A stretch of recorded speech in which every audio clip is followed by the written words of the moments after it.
Hello friends, तो आज का पहला प्रश्न है, यदि n को 7 से विभाजित किया जाए तो शेषफल 4 आता है। यदि 3n+1 को 7 से विभाजित किया जाए तो शेषफल कितना होगा, ये आपको बताना है। बहुत ही अच्छा प्रश्न है, ऐसे प्रश्न बहुत बार एग्जाम में पूछे जाते हैं। इसको बनाते कैसे आप लोग ध्यान से देखिए। प्रश्न में बोला गया कि n को 7 से विभाजित किया गया है, तो 7 से अगर विभाजित किया गया है तब शेषफल कितना आ रहा है, शेषफल 4 आ रहा है।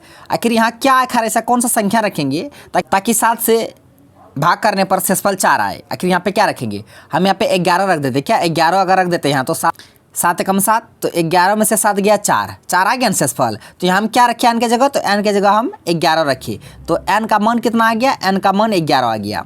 अब प्रश्न में बोला गया कि 3n+1 को 7 से विभाजित किया जाए तो शेषफल क्या हुआ है। हमको n का मान ही पता करना था, n का मान पता कर लिए। आप यहाँ n के जगह 11 रख दीजिए, n के जगह 11 रख दीजिए। तो 3n+1 को किससे विभाजित करना है, 7 से करना है, यही ना।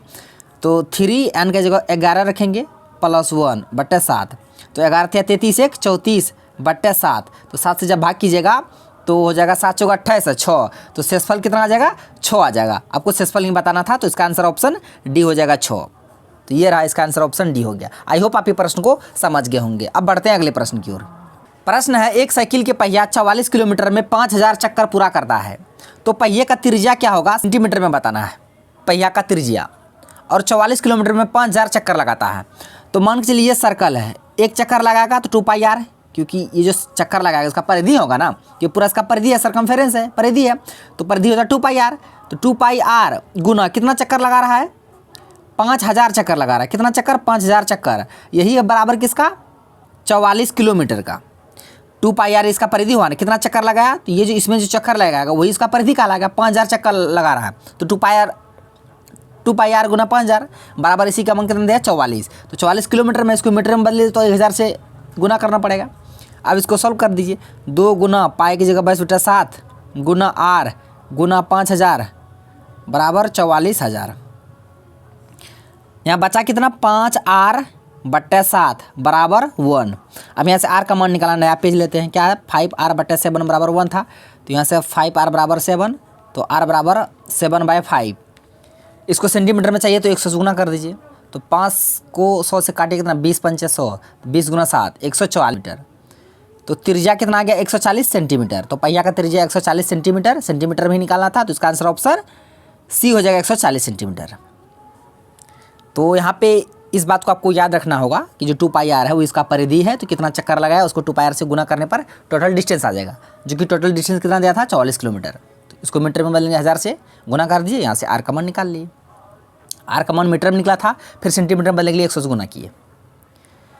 प्रश्न है, दो संख्याएं 5:6 के अनुपात में है, और उसमें से 8 अगर घटा दिया जाता है तो अनुपात 4:5 हो जाता है। तब कहता है कि संख्या ज्ञात कीजिए, संख्या क्या होंगी।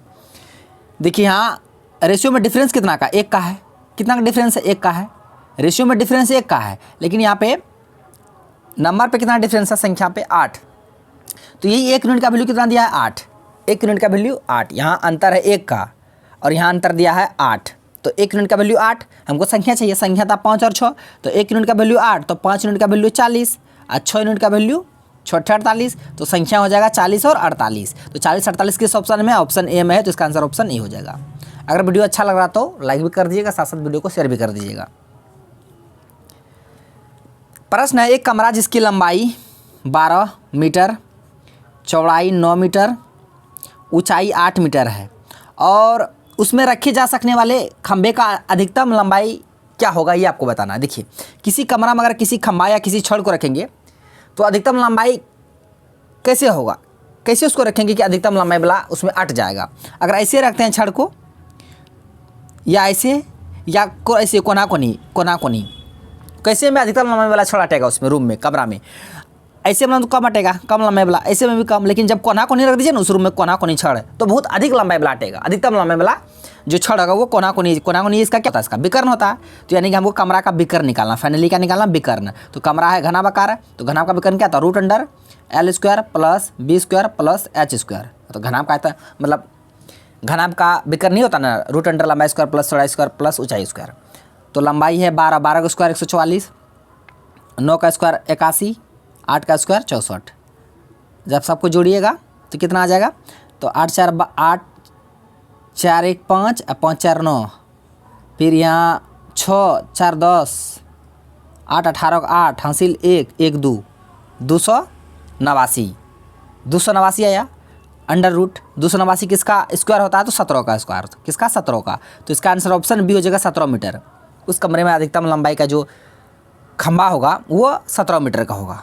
अधिकतम लंबाई कैसे होगा? जब कोना कोने रखेंगे, बिकर्न रखेंगे तो बिकर्न निकाल लिए, बस इसी को समझना है आपको। तो ये आज का लास्ट प्रश्न है। आज का लंबाई में 20% बढ़ा रहा है, चौड़ाई में 20% घटा रहा है। लंबाई में 20% बढ़ा रहा है, चौड़ाई में 20% घटा रहा है, तो क्षेत्रफल क्या होगा? देखिए ये सक्सेसिव लगा दीजिए। 20% एक बार बढ़ रहा है, एक बार घट रहा है, प्लस माइनस माइनस, फिर 20 गुना 20/100। तो 20 में से 20 ये तो कटिए जाएगा ना।